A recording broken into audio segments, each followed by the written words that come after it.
Bienvenidos a esto que es Hablemos de Cómics. Mi nombre es Warner y el día de hoy vamos a retomar. Me tomé un ratito, una semana de descanso, pero bueno, aquí ya tenemos un nuevo episodio. Estamos en el episodio número 89 y el día de hoy vamos a hablar de Spider-Man, una historia bastante entrañable que se llama Spider-Man Life Story del año 2019. Así que sin más preámbulo, comenzamos.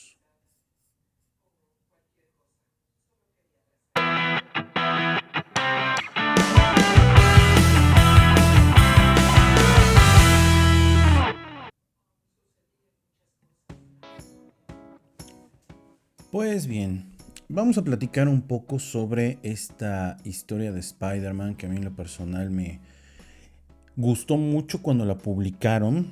Tengo que confesarles que no la tengo, me arrepiento de no haberla comprado en ese momento, haberme suscrito para tenerla en tiempo y forma. Pero bueno, la podré conseguir en algún otro momento. Ya saben que me gustan las grapas, no me gusta tanto el TPB, pero bueno, es cuestión de gustos. Y bien, esta es una miniserie escrita por Chip Zdarsky, como le quieran decir, e ilustrada por la leyenda viviente Mark Bagley, que durante los 90 se caracterizó por ser el principal dibujante de Amazing Spider-Man, haciendo un trabajo magistral. Chip Zdarsky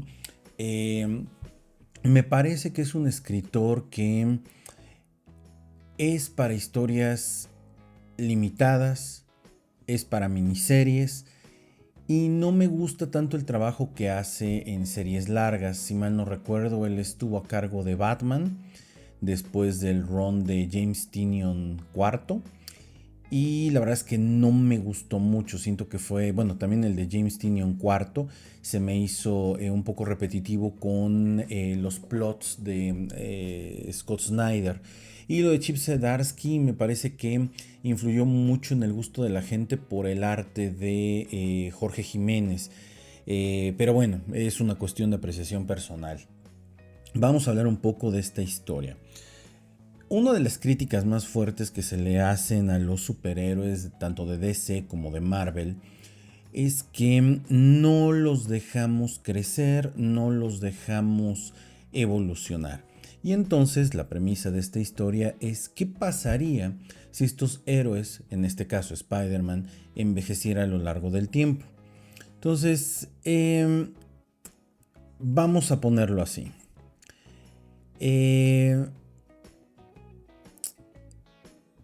La historia comienza en los 60s y va a terminar en la década del 2010, ¿ok?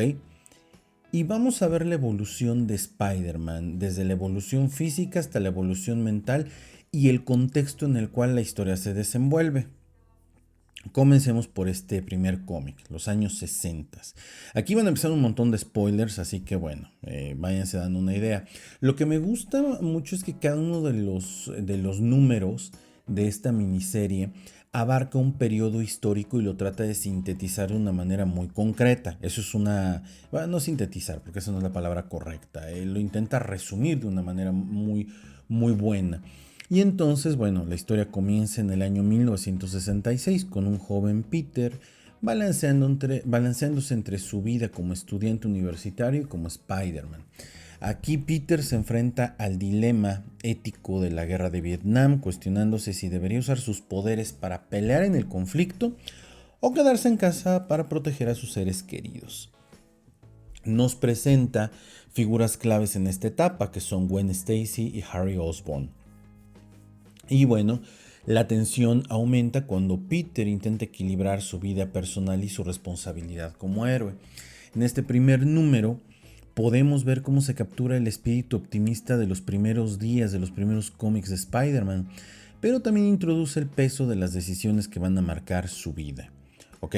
Ese es el comienzo, los años 60. El siguiente número se aboca a la década de los 70, ¿no? Que es la tragedia y el sacrificio. La década de los 70 para Spider-Man estuvo marcada por esto. Y entonces, este es un periodo de cambio y pérdida para Peter. Uno, la muerte de Gwen Stacy a manos del Duende Verde es el evento devastador que al día de hoy, ¿no? Sigue siendo un punto central de su vida. es el momento que redefine quién es Peter Parker y le obliga a reconsiderar su papel como Spider-Man. Cabe mencionar que por ahí leí que próximamente vamos a ver la resurrección de Gwen Stacy en los cómics de Spider-Man en la serie regular, lo cual a mí no me parece algo que deba de hacerse.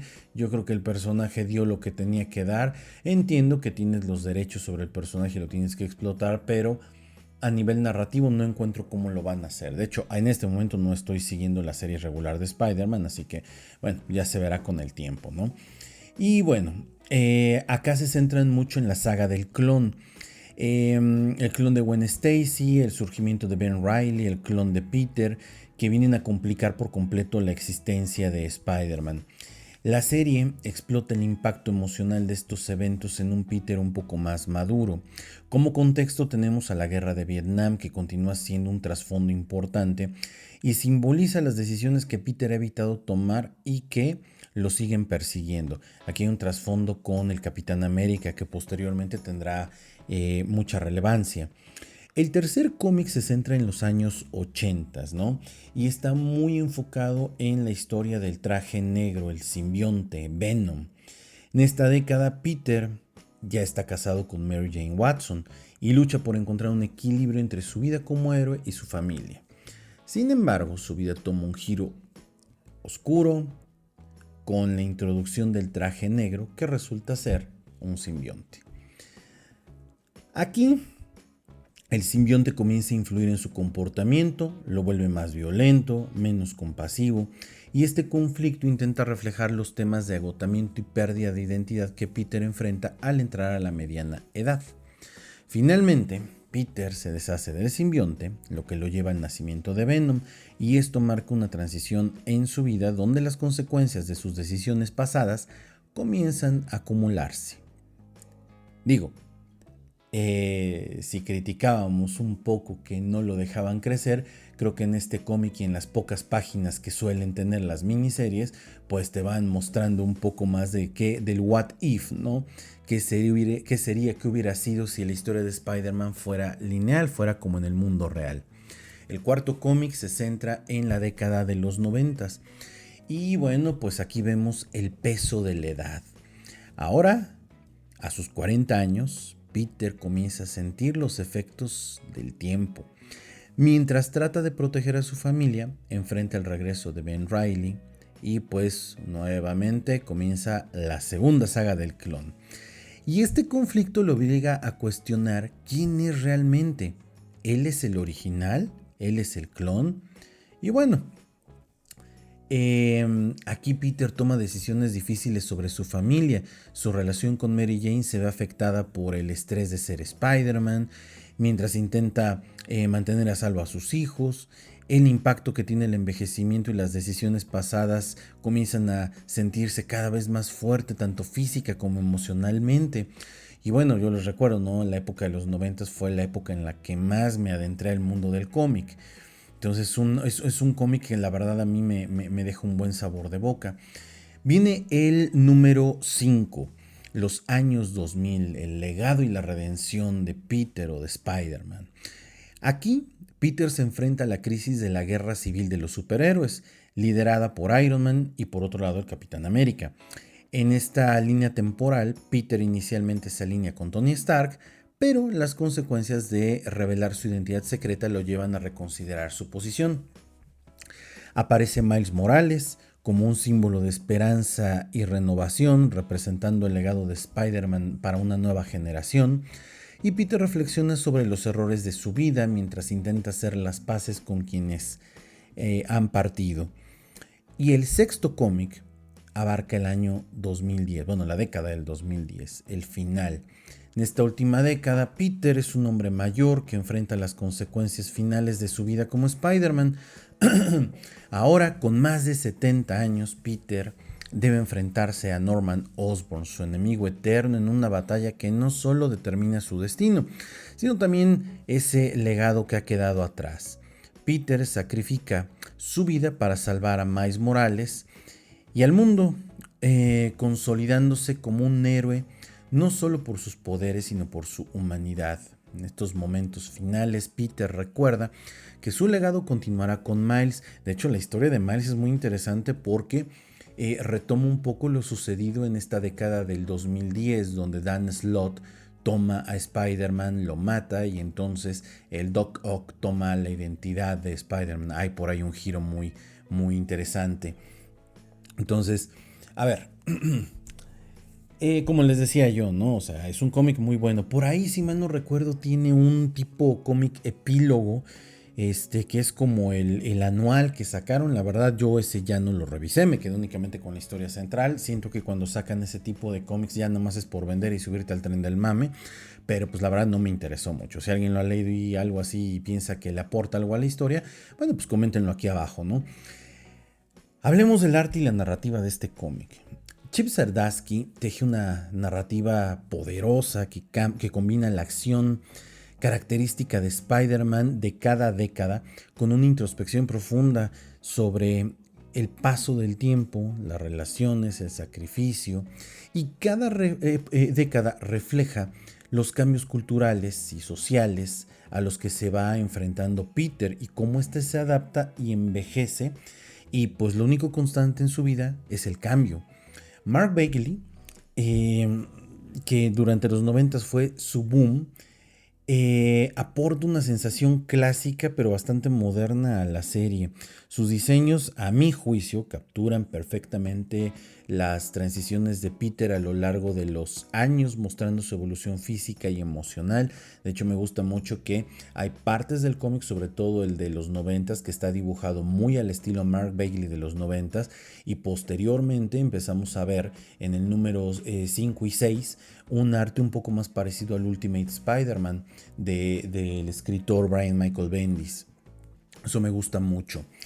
Los temas principales que aborda pues es el peso de la responsabilidad, el tiempo y el legado, la humanidad de Spider-Man y el legado que Spider-Man está dejando, ¿no? Digamos que si eres un nuevo lector en el mundo del cómic y quieres adentrarte un poquito más y saber qué ha sido lo más relevante con Spider-Man, a Life Story es una de las mejores historias.